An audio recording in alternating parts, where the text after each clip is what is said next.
Hello, cher propriétaire qui te bouge, ça me fait très plaisir de te rencontrer à nouveau.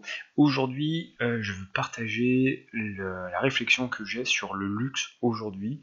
On parle beaucoup de luxe dans la location courte durée, mais à quoi cela correspond-il exactement du point de vue du voyageur? Donc je me suis mis à la place du voyageur et voilà, on a réservé des petites vacances à Marrakech. Donc vous voyez voilà, quelques photos prises au hasard du riad qu'on avait réservé. On peut dire que d'un point de vue général, de la réflexion générale, c'est axé luxueux, mais est-ce vraiment le luxe aujourd'hui? Donc vous voyez la déco qui est absolument typique, la porte d'entrée qui est très sympathique, etc., etc. Mais est-ce que c'est le vrai luxe aujourd'hui? Parce qu'en fait, c'est le nouvel article que j'ai publié, que vous pouvez retrouver dans le lien en dessous.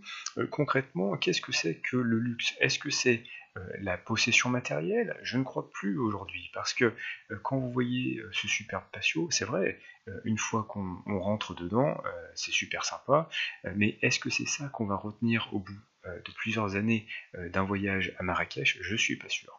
En fait, le vrai luxe aujourd'hui, ça a été un peu une révélation, parce que une fois qu'on a loué cela, on a été plus vite que prévu. Donc du coup, on s'est dit, on va aller au-delà de Marrakech.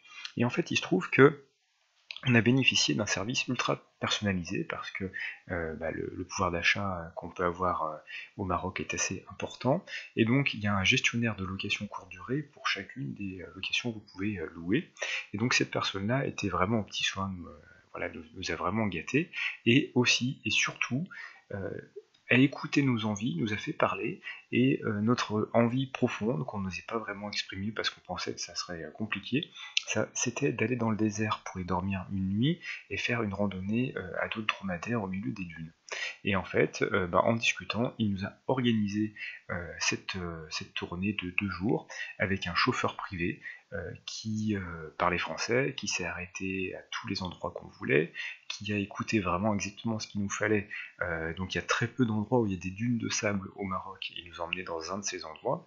Il nous a organisé l'hébergement sur place dans une tente avec un spectacle de musique et danse traditionnelle le soir. Donc il y a vraiment exactement ce qu'on voulait, vraiment une personnalisation au maximum. Et pour moi, c'est ça aujourd'hui le vrai luxe, c'est aller au bout des désirs enfouis et des secrets un peu des voyageurs pour qu'ils aient une expérience inoubliable. Donc je vous invite à réfléchir là-dessus et à me dire dans les commentaires si pour vous le luxe c'est la possession matérielle, et si vous avez des exemples, ou alors si le luxe c'est une expérience particulière, et si vous avez des exemples, soit en tant que propriétaire, soit en tant que voyageur. Dites-moi vraiment ce que vous en pensez, ça m'intéresse. Si vous avez aimé cette réflexion, mettez un petit pouce en l'air pour la vidéo, et abonnez-vous à la chaîne YouTube, et également suivez le blog Eldorado Imo, vous avez le lien en dessous de la vidéo. A très bientôt.